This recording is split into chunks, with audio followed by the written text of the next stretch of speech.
Buenos días, Colombia cuenta con 58 áreas protegidas, 42 de ellas parques naturales y hoy una resolución declara una nueva zona Parque Nacional Natural, un terreno en Río Negro, Antioquia, conocido como Finca La Planta Feliz y Finca El Toro. ¿Qué implicaciones trae esta declaración? En minutos tenemos la directora de Parques Nacionales, Palondrea Silva, con nosotros. ¿Y qué pasa con los propietarios de los predios? La representante legal de Cana Plus y abogada de la Finca El Toro hablará con nosotros sobre las consecuencias de la declaración. ¿Qué pasa con las actividades económicas realizadas? Esto y mucho más en nuestra emisión de hoy, miércoles 14 de abril 2021. 7 y 5 de la mañana seguimos transmitiendo en casa por la cuarentena general. A esta hora nos saluda la directora de Parques Nacionales Naturales, la doctora Paula Silva. Doctora, la primera pregunta que tenemos es ¿qué implicaciones hay en que estos dos predios de la finca El Toro y la finca Planta Feliz hayan sido declarados zona de Parque Nacional Natural? Hola Carlos, un saludo a todos los televidentes. En Colombia, en virtud de la Constitución de 1991, todos los títulos de propiedad privada tienen una función ecológica. Esto significa que los dueños de la propiedad tienen una responsabilidad en el manejo adecuado de esta, ya sea una parcela agrícola o cualquier actividad económica que se realice en la misma. Debe haber un postulado constitucional que vaya ligado a cada situación en particular. Entonces, ¿qué fue lo que pasó? Estas áreas fueron convertidas en áreas protegidas porque comprobamos su gran valor biológico y sus altos índices de diversidad. Por lo tanto, encontramos las razones suficientes para considerar este terreno como parque natural. Una de ellas es el gran riesgo de extinción ecológica en esta zona. Doctora, ¿y cuál fue el proceso para declarar esta zona un parque nacional natural? Todo esto se llevó a cabo por medio de un proceso conformado por tres fases. Estas permitirán estudiar y examinar las diferentes características de los terrenos para así poder determinar si se puede o no declarar como parque natural. En la primera fase, llamada preparación, se buscaron las opiniones de los diferentes agentes estratégicos como comunidades locales, instituciones, empresas, organizaciones sociales y entes territoriales con el fin de recopilar la información suficiente y así poder incorporar los diferentes intereses e iniciativas en la tercera fase que se trata del proceso de declaratoria. En la segunda fase, llamada aprestamiento, se busca recopilar toda la información de carácter biofísico, socioeconómico y cultural que sustente la necesidad de declararlo como parque natural. Por lo tanto, debe mostrarse que este territorio se encuentra bajo algún grado de amenaza y se deben establecer acuerdos de conservación con el fin de contribuir el mantenimiento de la cultura. En la tercera fase, llamada declaratoria, se culmina el proceso mediante un documento síntesis, en el cual se plasma el resultado de la información recolectada y analizada en las fases anteriores. Doctora, varios televidentes nos están escribiendo hasta ahora por redes sociales si existe un inminente riesgo el día de mañana, si el día de mañana se puede declarar su predio un parque nacional natural. ¿Qué opina usted al respecto? ¿No se está vulnerando el artículo 58 de la Constitución Política? Hay que tener en cuenta que este no es el primer caso. La Corte Constitucional ha sido muy clara en la sentencia C-189 de 2006 sobre los títulos de propiedad privada y el ejercicio que éstas pueden tener en funciones ecológicas.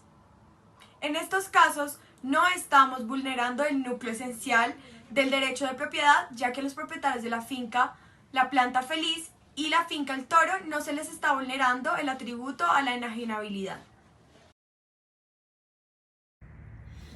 Esa fue la directora de Parques Nacionales Naturales. A las 8 y 5 de la mañana nos saluda la otra parte del litigio, la doctora María Fernanda Ávila, representante legal de la finca El Toro y la Planta Feliz. Doctora María Fernanda, buenos días. ¿Cómo tomaron esta decisión sus clientes y cómo los está afectando? Es decir, ¿cuáles son las consecuencias en los aspectos económicos y en los aspectos del predio de que estas zonas fueron determinadas como parques nacionales naturales? Buenos días.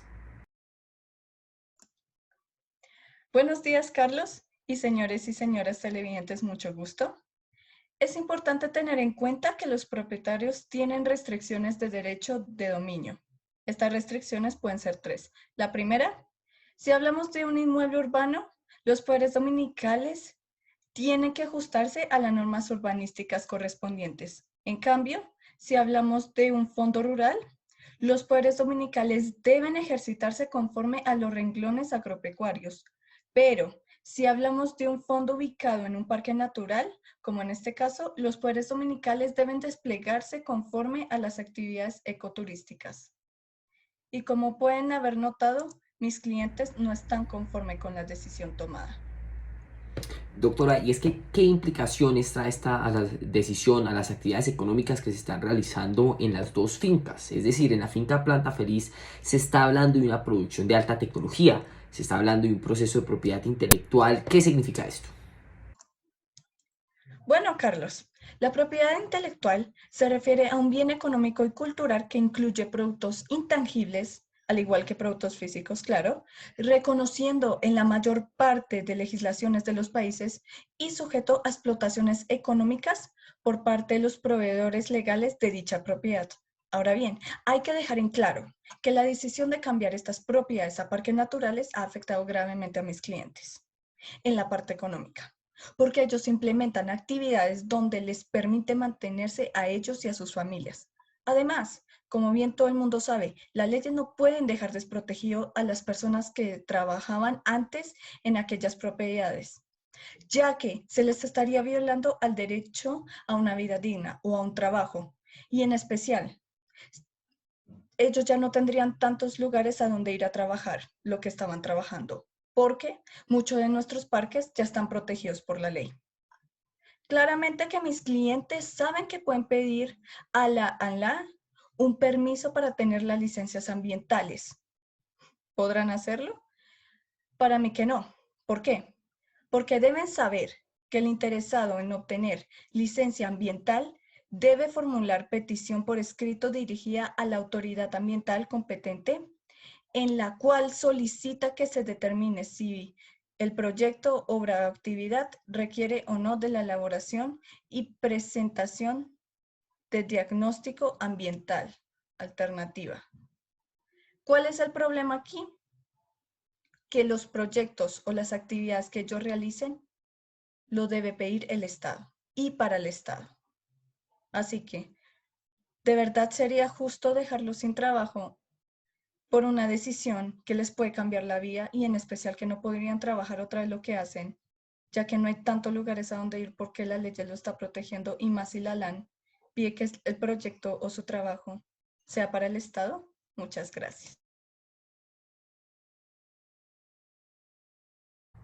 Y a las 8:30 de la mañana terminamos con esta emisión, no sin antes dándoles a conocer cuál fue la declaración dada por la embajada canadiense, teniendo en cuenta que el 50% del presupuesto de la empresa Canaplus es de origen de ese país. Que esté muy bien, un feliz día.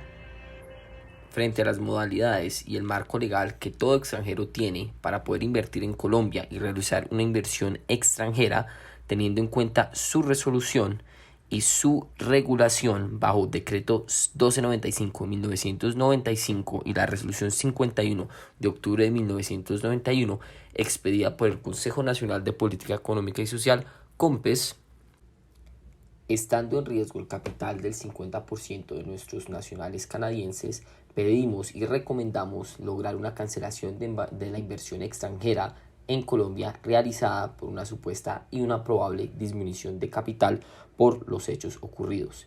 En este caso, el proceso que debería llevar a cabo nuestros canadienses es realizar una presentación y declaración de registro de cancelación de inversión extranjera por medio del formulario 12 del Banco de la República. Este es nuestro consejo.